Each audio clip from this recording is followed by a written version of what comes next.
그렇게 하겠습니다. 오늘은 누가복음 강의 22번째 시간으로 시험을 이기신 예수님이라는 제목으로 함께 말씀을 나누겠습니다. 예수님께서 마귀에게 시험 받으신 내용이 마태복음에도 나오고 그 다음에 또 마가복음에도 기록되어 있습니다. 마가복음은 2절만 간단하게 예수님의 시험 내용을 설명하고 있고, 마태복음은 누가복음과 거의 내용이 비슷하게 일치하게 기록되어 있습니다. 오늘 함께 이 본문을 살펴보면서 함께 시험에 대해서 살펴보겠습니다. 본문 1절, 2절 함께 다시 한번 읽겠습니다. 예수께서 성령의 충만함을 입어 요단강에서 돌아오사 광야에서 40일 동안 성령에 이끌리시며 마귀에게 시험을 받으시더라. 이 모든 날에 아무것도 잡수시지 아니하시니 날수가 다함에 줄이신지라. 예수님께서 요단강에서 세례 요한에게 세례 받으실 때에 하늘로부터 비둘기 같은 성령이 임하시면서 예수님이 성령이 충만하셨습니다. 그 성령이 충만한 상태에서 지금 성령에 이끌려 광야로 가게 되었습니다. 그곳에서 예수님이 마귀에게 시험을 받으시죠. 여러분, 우리가 예수 믿고 성령 충만한 상태라 할지라도 환경적으로도 어려운 상황에 처할 수 있다는 것 아셔야 합니다.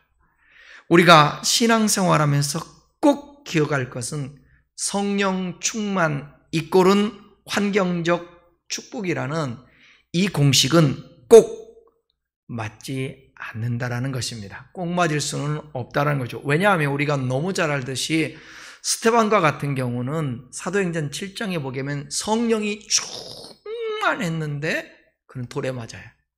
그리고 순교를 당하기 때문에 그렇습니다. 그러니까 우리가 성경을 좀 전체로 보면서 하나님을 믿을 때, 예수 믿을 때에 어떤 일이 우리에게 벌어질 수 있는가, 성령 충만해도 예수님처럼 시험을 받을 수도 있다는 것을 기억하셔야 합니다. 여러분, 믿음 충만하다고, 성령 충만하다고, 신앙이 좋다고 해서 시험들이 비껴가는 것이 아니고 우리의 삶 속에 유혹이라든지 어려움들이 비껴간다고 생각하면 안 되는 것입니다.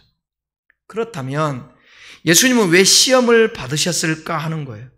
사역을 본격적으로 시작하기 전에 예수님은 마귀에게 시험을 받으십니다. 로마서 5장에 보게 되면 사도 바울이 아담과 그리스도를 둘째 아담이라고 그러는데 비교해서 말씀하고 있는데, 아담이 에덴 동산에서 마귀에게 시험당한 것과 오늘 본문에서 예수님이 마귀에게 시험당하신 것을 비교해 볼 수 있습니다. 인류의 조상이 된 아담과 하와, 그리고 두 번째 아담인 예수님 모두 사역의 시초에 마귀에게 시험을 받았습니다. 마귀는 모든 사람을 하나님의 자녀 삼으시려는 하나님의 계획을 보면서 아담에게도 그리고 예수님에게도 동일한 시험을 했습니다. 아담과 예수님이 마귀에게 시험받은 이유가 뭘까? 마귀가 하나님을 대적하고 하나님의 계획을 무너뜨리기 위해서였습니다. 시험받은 환경 한번 살펴볼까요? 시험받은 환경은 아담과 예수님의 경우가 매우 다릅니다. 아담은 에덴 동산이었고 예수님은 광야에서 시험을 받습니다. 아담은 하나님의 첫 언약의 대상자로서 순종을 드리기에 최상의 환경이었습니다. 하나님께 창조되어 모든 만물을 다스릴 권세를 가졌죠. 모든 피조 세계에는 아담에게 있어서 호의적이었습니다. 부족함이 없었습니다. 욕망을 부리지 않아도 될 정도로 모든 것들이 자기에게 채워지고 주어졌던 상황이었습니다. 그러나 반면에 예수 그리스도는 새 언약의 중보자로서 순종하기에 매우 최악한 환경이었습니다. 이미 타락한 질서와 원리가 이 세상을 지배하고 있었고, 이 세상에 하나님이신 예수님이 인간의 몸을 입고 오셨습니다. 예수님이 지은 세상이지만 이 세상은 예수님을 알지 못했고 그 예수님을 영접하지도 않았습니다. 모든 것이 예수님의 순종을 거스리는 최악의 상황이었습니다. 육신의 옷을 입고 오셨던 예수님은 심지어 40일 동안 아무것도 잡수시지 않고 식음을 전폐하고 굶주리셨던 상황이었습니다. 그러니까 아담과 예수 그리스도는 외적으로 전혀 다른 환경에서 마귀에게 시험을 받았습니다. 최상의 환경과 최악의 환경 차이가 있었습니다. 하지만 시험의 결과는 정반대였습니다. 오히려 최상의 환경이었던 그런 상황에서 아담은 마귀에게 시험에 졌고, 최악의 환경이었던 상황이었던 예수님은 마귀의 시험에서 승리하셨습니다. 먹을 것이 풍족했던 에덴 동산에서는 실패의 역사가, 먹을 것이 없었던 광야에서는 승리의 역사가 있었습니다. 그 외적인 부유함과 환경과 풍요와는 무관하게 시험의 결과가 열매 맺습니다. 여러분, 우리의 외적인 부유함과 환경의 풍요로움과 다르게 우리의 신앙의 열매들이 맺힐 수 있음을 우리는 오늘 본문을 통해서 살펴볼 수 있습니다. 우리가 살아가는 삶의 인생 역시 마귀의 유혹과 시험이 도사리고 있는데요, 하나님의 언약 안에 거하는 우리 언약 백성에게 다가와 마귀는 우리를 집어삼키려고 유혹합니다.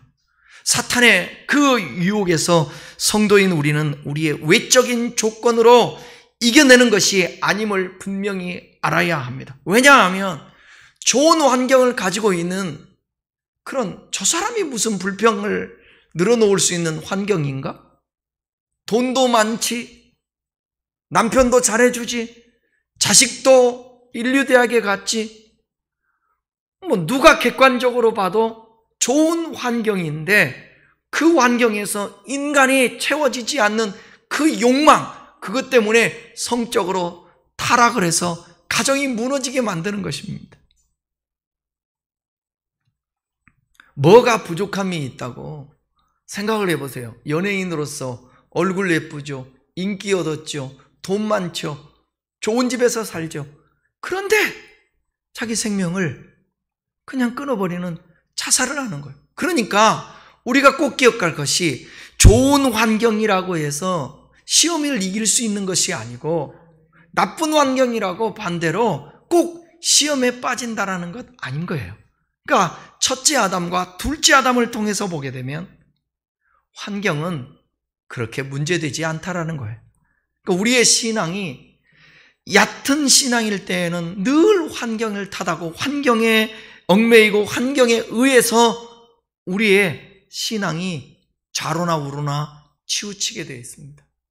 여러분, 진짜 성숙한 신앙, 믿음 있는 신앙, 하나님 앞에 복을 누리면서 살 수 있는 그 신앙, 흔들리지 않는 평정심을 가지고 살 수 있는 신앙은 환경을 초월하는 신앙인 것입니다.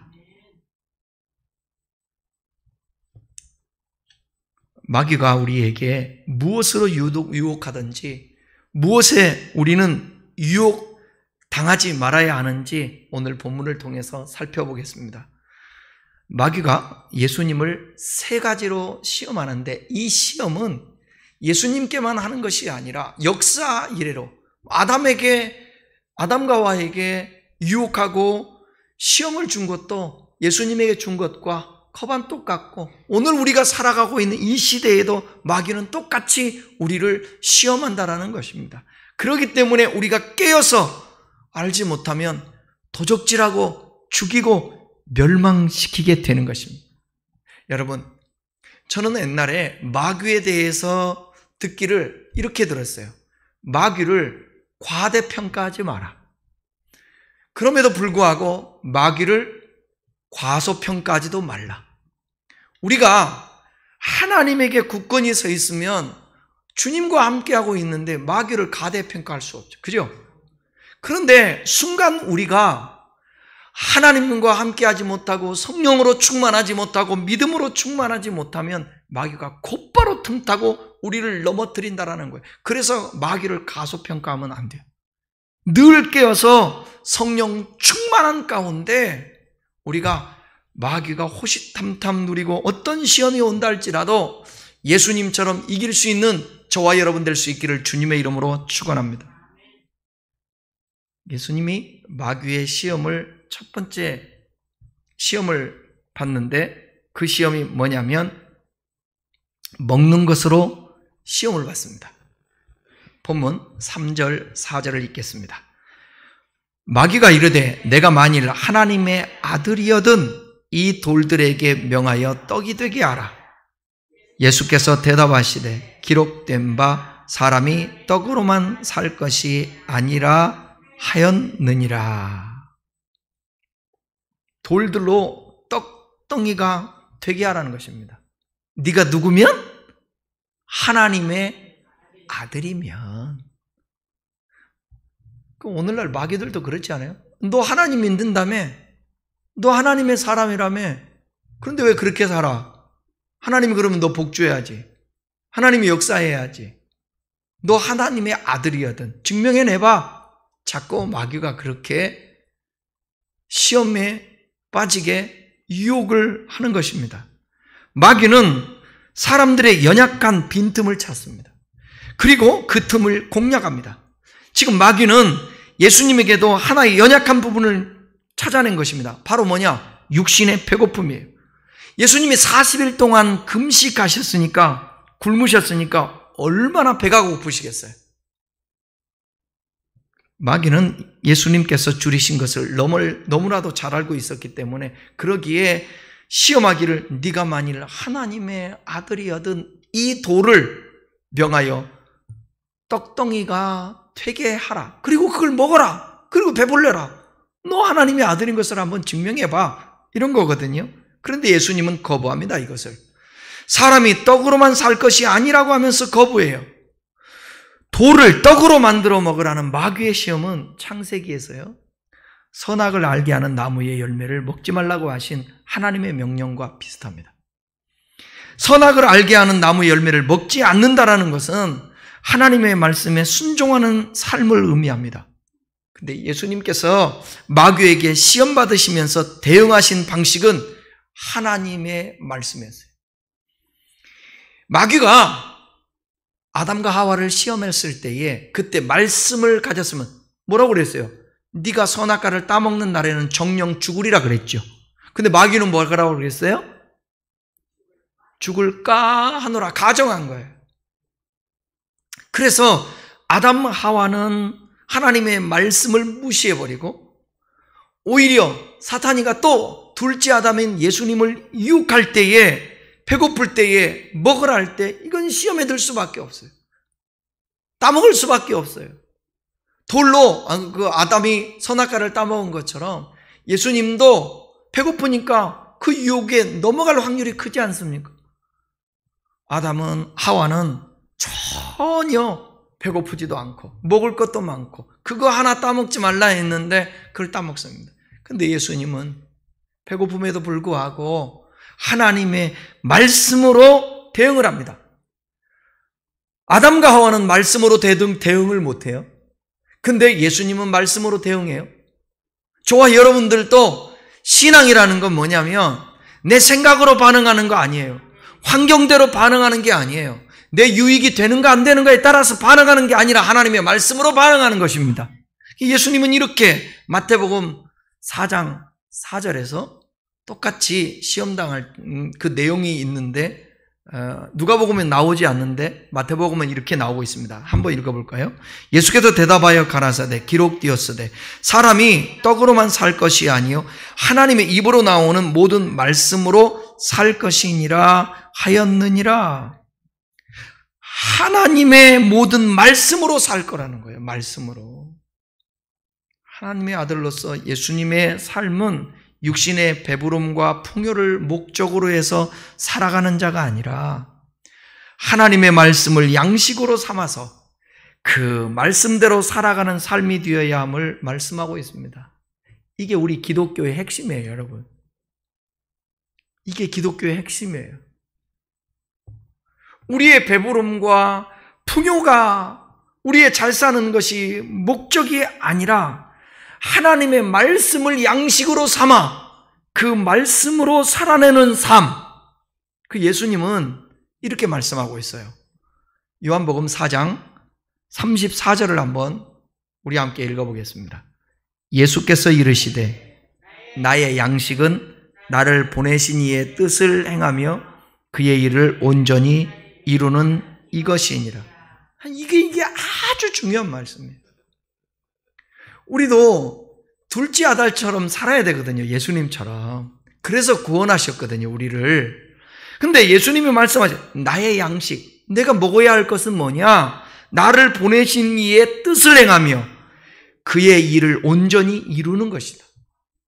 오늘 우리 그리스도인들이 예수 믿고 구원받아 천국이나 가려고 하고 이 땅에서도 예수 믿고 구원받아서 잘 되려고나 하지, 이런 말씀, 나의 양식은 내가 먹어야 살잖아요. 양식.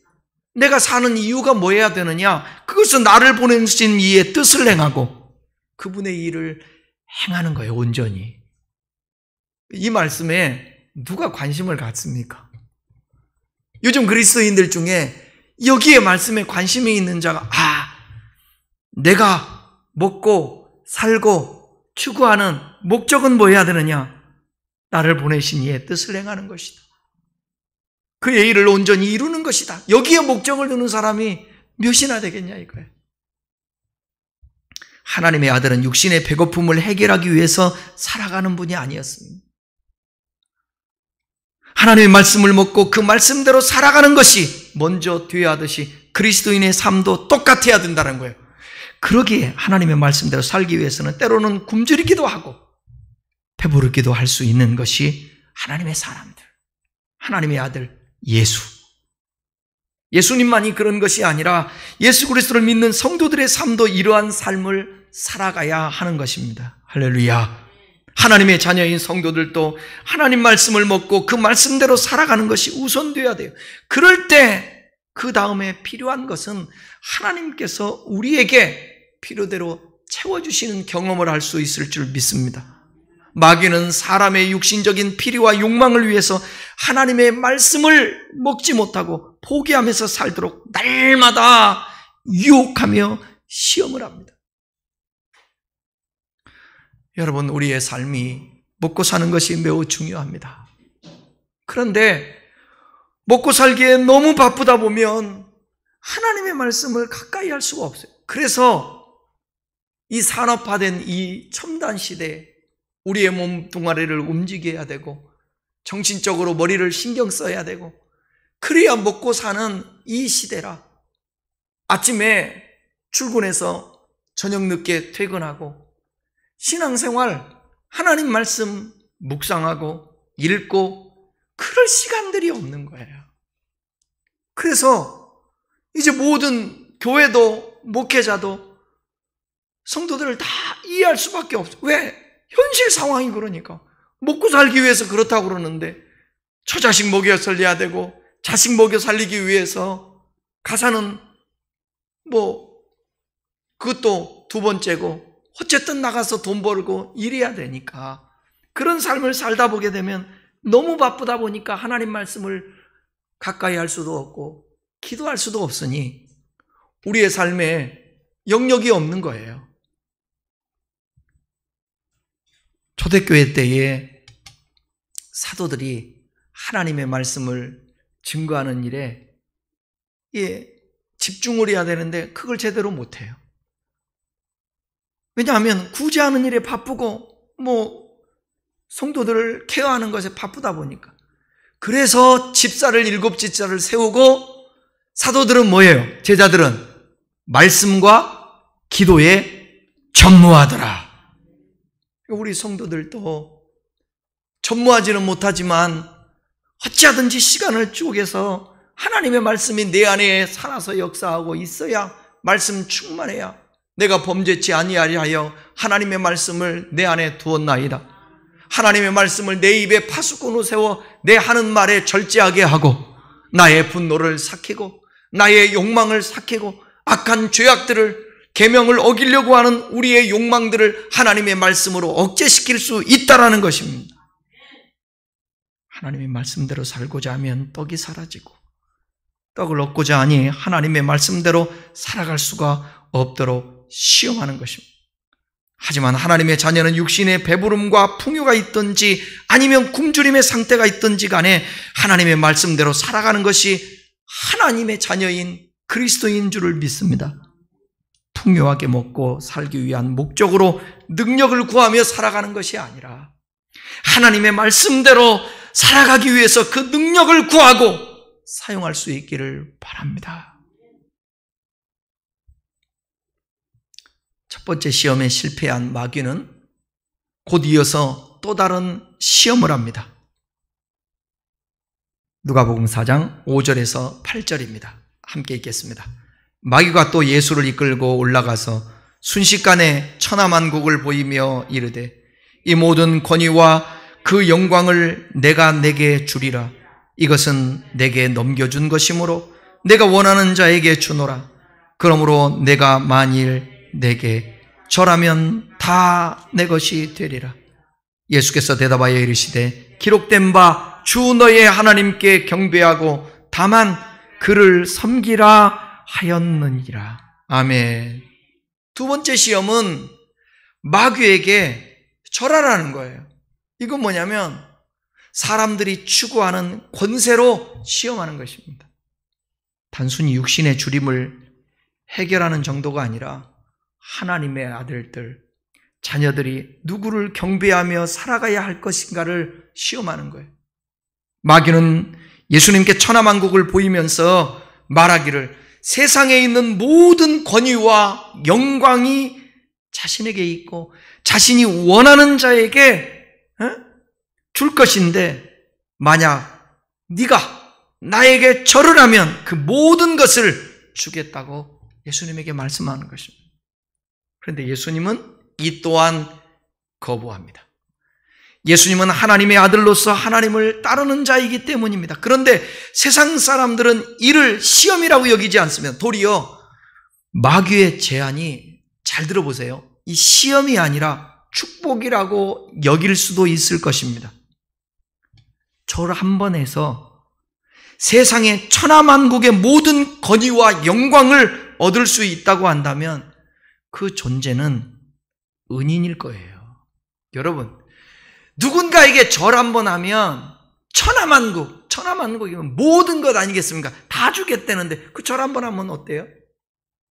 그러한 존재가 어떻게 마귀처럼 느껴지겠어요? 신자라도 마귀는 하나님과 같은 존재로 여겨질 것이에요. 그 유혹에 마귀는 때로 이런 방식으로 사람들을 시험합니다. 하나님을 알지 못하고 세상의 부귀와 영광, 권세를 추구하면서 살아가는 자들에게 마귀는 하나님으로 다가올 수 있다라는 거예요. 하나님 없이 자신이 모든 권세와 영광을 누릴 수 있는 존재가 될 수 있다고 유혹하는 것입니다. 즉 자신이 신이 될 수 있도록 돕겠다고 유혹하는 거예요. 거짓된 전능감을 불러일으키는 거예요. 이러한 일들은 마귀의 시험입니다. 왜냐하면 이 세상에서 유일한 경배의 대상은 누구밖에 없어요? 하나님밖에 없기 때문입니다. 할렐루야. 우리가 하나님을 예배하고 경배하고 섬기는 이유에 대해 제대로 안다면 이러한 시험을 절대로 빠질 수 없고 이런 시험을 극복하고 이겨낼 수밖에 없습니다. 하나님을 경배하는 것은 천하만국과 그의 권위와 영광을 차지하기 위한 것이 아닙니다. 그러한 것은 하나님께 속한 게 아니에요. 그러니까 우리가 어쩌면 하나님을 섬기는데도 불구하고 그 하나님을 우상으로 섬길 때가 있어요. 내 목적을 위해 하나님을 섬긴다면 그 하나님을 섬기는 것은 우상이 될 수가 있습니다. 마귀는 자신에게 속하였다고 하지만 세상의 모든 권위와 영광은 마귀에게 속한 게 아니라 하나님께 속했습니다. 그러한 하나님께 영광을 돌려드리며 경배해야 하는 것이 우리의 신자의 모습인 거예요. 하나님께서는 천하만국의 권위와 영광을 주실 수 있기 때문에 우리의 경배의 대상이 아니라 하나님이라는 존재 자체가 경배를 받으시기에 합당한 분이신 것입니다.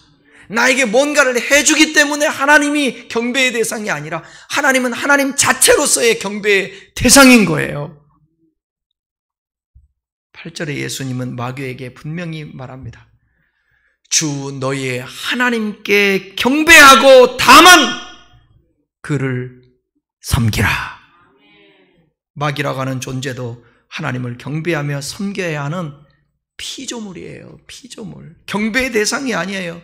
그런데 오늘날 수많은 사람들이, 하나님의 형상으로 닮은 사람들이 그 하나님을 대적하는 마귀를 숭배하고 마귀를 경배하고 있다는 거예요. 그들의 그들의 끝은 마귀와 함께 무적행의 멸망으로 간다는 것입니다. 마귀는 인간을 교만하게 만들어서 하나님을 경배하지 않고 인간 스스로를 높이며 영광을 추구하며 살아가도록 합니다. 결국 이것은 마귀의 성품이요 마귀를 따르는 것입니다. 하지만 이 세상의 모든 만물들은 하나님의 피조물이고 마땅히 우리 하나님 여호와만 섬기며 경배하는 것이 마땅한 것입니다. 하나님의 자녀는 세상의 권위와 영광을 위해서 살아가는 존재가 아닌 것입니다. 그것을 위해서 살아갈 때는 여지없이 마귀가 와서 유혹해서 시험에 빠지게 넘어뜨리게 하는 거예요. 여러분, 요즘 정치하는 사람들이 다 마귀에게 시험에 넘어가는 거예요. 길이 아니면 가지 않아야 돼요. 네? 그런데 자기 욕망과 자기 성공을 위하여서 거짓말을 하고 불의를 행하고 다른 사람들을 모함하고 다른 사람들을 희생시키는 것. 그러면서 하나님 앞에 기도하며 하나님 권세를 주십시오. 하나님 국회의원에 당선되게 해주십시오. 하나님 장관 자리 갖게 해주십시오.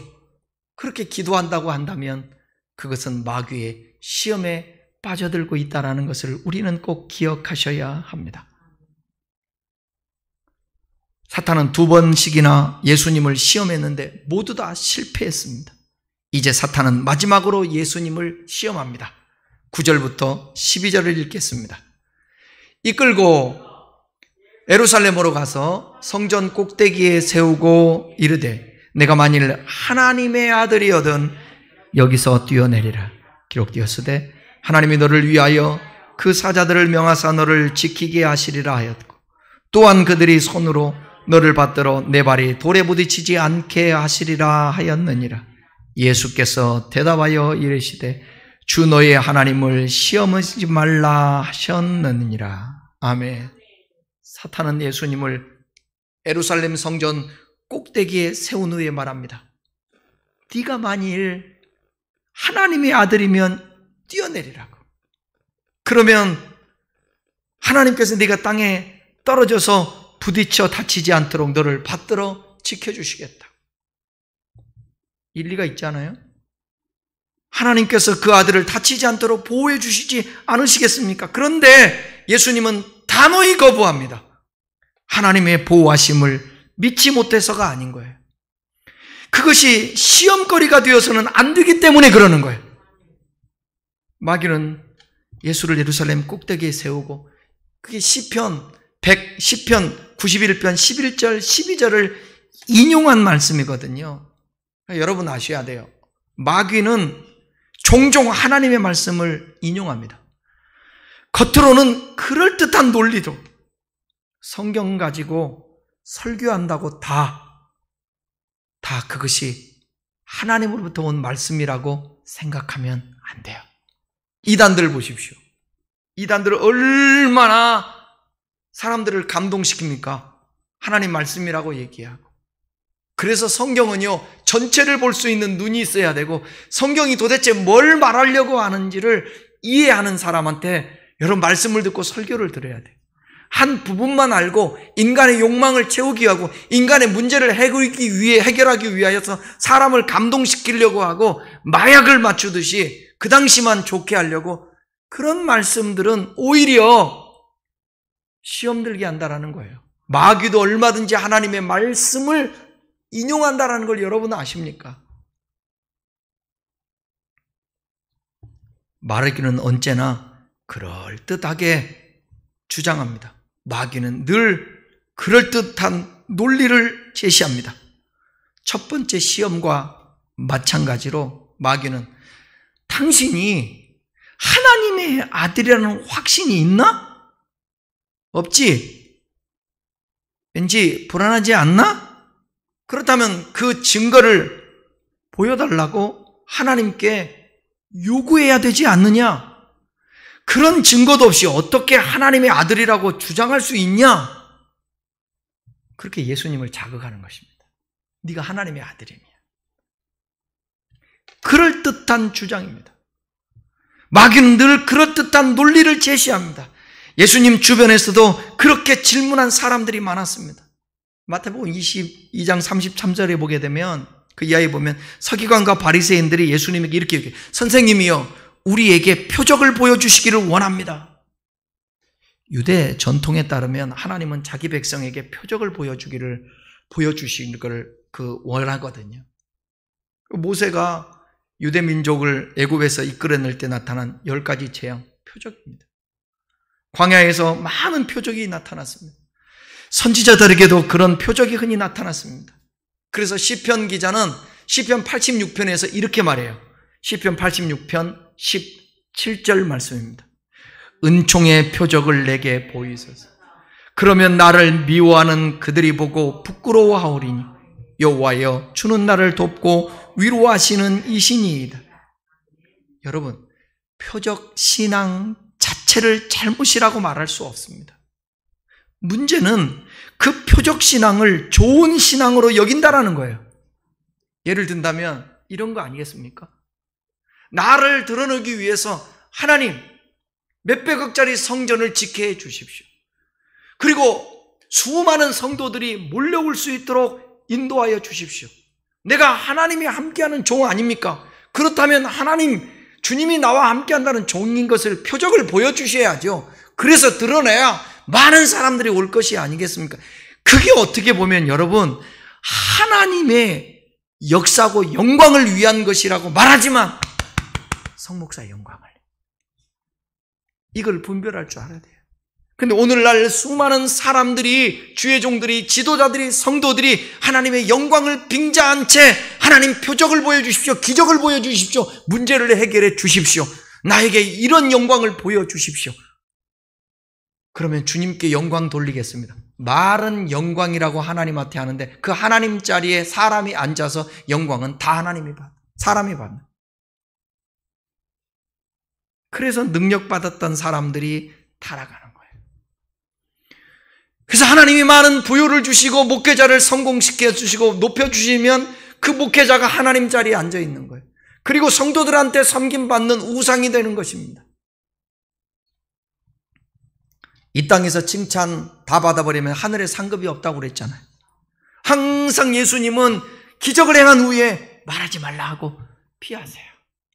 이런 예수님의 성품을 가지고 계시는데 예수님한테 마귀가 와서 네가 하나님의 아들이면 뛰어내려라, 네가 하나님의 아들이면 돌로 떡 만들어 먹어라. 예수님이 넘어가겠습니까? 인간들이나 넘어가지. 에? 아담과 하와나 넘어가지. 우리나 넘어가지. 예수님이 넘어가겠습니까? 근데 우리는 이제 넘어가면 안 되는 거죠. 그리스도인도 두 발 딛고 세상에서 살아야 하니까 승리하고 싶다라는 심정을 이해 못하라는 것은 아니에요. 이해합니다. 잘 되고 싶고 높아지고 싶고 영향력 끼치고 싶고. 근데 문제는 그런 표적을 통해서 하나님을 시험하려고 하면 안 된다는 거예요. 이렇게 할 테니까 이렇게 해주세요. 이거 안 된다. 마귀의 아주 그럴듯한 제안에 대해서 예수님의 대답은 뭐라고 그랬습니까? 신명기 6장 16절을 인용한 말이에요. 주 너의 하나님을 시험하지 말라. 주 너의 하나님 시험하지 말라는 거예요. 자신을 그리스도인으로 여기는 사람이 노골적으로 하나님을 시험하지는 않을 겁니다. 하나님을 시험하려고 시험하는 게 아니라 삶의 태도가 하나님을 시험한다는 것입니다. 만약 예수님이 예루살렘 성전 꼭대기에서 뛰어내렸다면 어떻게 되었을까요? 당연히 끔찍한 일이 벌어졌을 것입니다. 자신이 하나님의 아들이라는 확신이 없었기에 뛰어내리지 못한 것으로 생각하지 마십시오. 참된 신앙은 하나님을 시험하지 않는 데에서만 성립된다라는 사실이 여기서 중요합니다. 하나님을 시험해서 하나님을 증명하고 나를 증명하려고 하면 안 되는 거예요. 하나님을 시험하면 이미 신앙이 아닙니다. 아무 생각도 없이 무조건 열광적으로 믿으라는 말이 아닙니다. 그런 신앙은 광신입니다. 광신을 제대로 된 신앙이라고 말할 수 없습니다. 시험하지 말아야 할 이유는 하나님이 우리의 생각을 뛰어넘는다는 데에 있다는 거예요. 비유적으로 이렇게 생각해 보십시오. 여기 한 아이가 있습니다. 이 아이가 3층 난간 아래에 있는 아빠에게 이렇게 소리를 칩니다. 아빠! 내가 여기서 뛰어내릴 테니까 받아주세요. 아빠가 정말 나를 사랑하는지 안 사랑하는지 확인해보고 싶어요. 이거 정상이에요? 정상 아니에요? 정상이에요? 아빠 나 진짜 사랑해? 사랑하면 손가락 하나만 잘라봐. 예수님은 죽기까지 했는데 이게 정상이에요? 비정상이에요? 이건 비정상이에요. 비정상. 우리의 인생을 이런 어린아이와 비슷한 방식으로 살지는 않는지 한번 점검해 봐야 돼요. 하나님께 내 인생이 왜 이렇게 뒤틀렸냐고, 당신이 책임져야 한다고, 행복하게 인생을 살아갈 수 있는 조건을 허락해야만 당신을 믿을 수 있다고 아우성치는 이 시대에 예수 믿는다고 하는 자칭 그리스도인과 다르지 않잖아요. 잘못된 신앙입니다. 이미 충분한 것을 허락하셨는데도 그게 왜 충분한지를 모르고 끊임없이 하나님을 시험하니까요. 그러다 보니 사람끼리도 서로 시험합니다. 아내는 남편의 사랑을 확인하려고, 남편은 아내의 사랑을 확인하려고 시험합니다. 어느 정도로 인생이 잘 풀려야 하나님을 시험하지 않고, 아내나 남편이 서로 얼마나 잘해줘야 그를 시험하지 않을 수 있을까요? 사랑하는 여러분, 어떤 형편에서든지, 어떤 형편에서 살든지 하나님이 선물로 주신 여러분의 인생 자체를 시험하지 마십시오. 받아들이십시오. 그리고 하나님 함께 하십시오. 견디십시오. 이겨내십시오. 주님 내 옆에 있는가 점검하십시오. 마귀에게 시험을 받을지라도 여러분이 하나님을 시험하지는 마십시오. 우리와 똑같이 마귀의 시험을 받았던 예수님이 내린 결론은 주 너의 하나님을 시험하지 말라입니다. 결론입니다. 마귀는요, 집요하게 사람과 하나님 사이를 이간질합니다. 뛰어놀라고 그래요. 왜? 하나님 가까이 하면 축복이니까. 하나님의 형상으로 지음받은 인생이 변질되기 바라는 것입니다. 마귀는 그것이 소원이. 의식주의 기본적인 삶의 조건이 부족할 때면 영적인 눈도 뜨지 못하도록 방해를 합니다.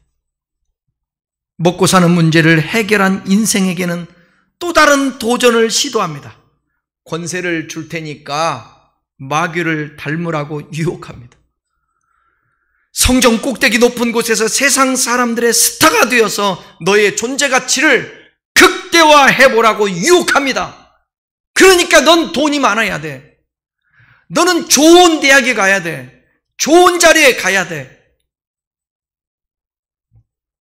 그러한 욕망들이, 그 성취들이 고스란히 자본주의 시대에서 부족한 자들, 연약한 자들이 다 피해를 입지 않습니까?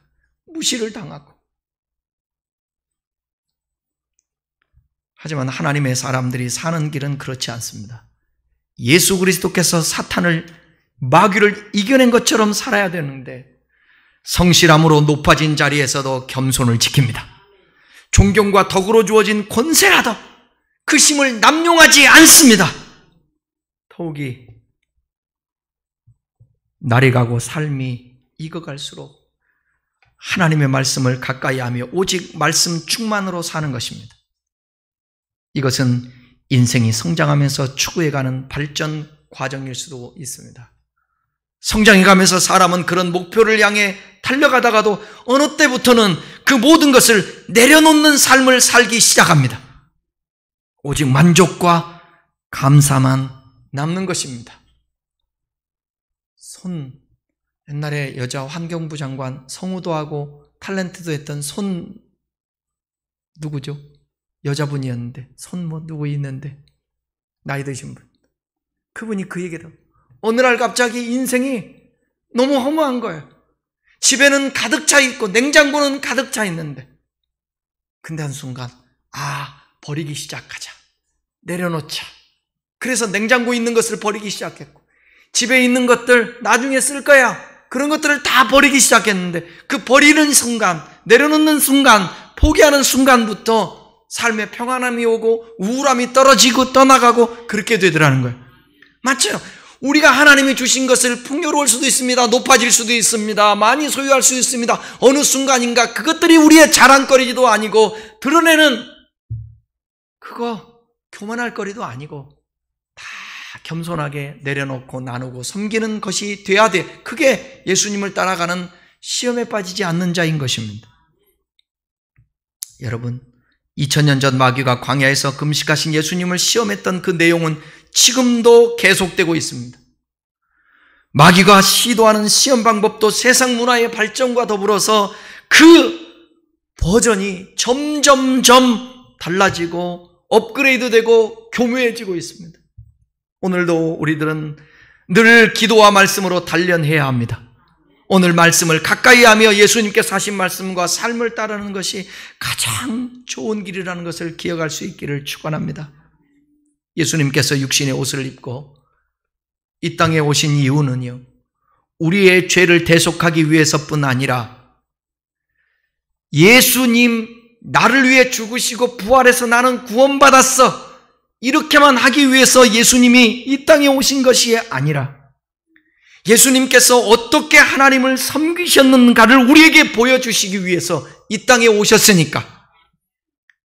바울은 그래서 예수님을 둘째 아담이라고 표현합니다.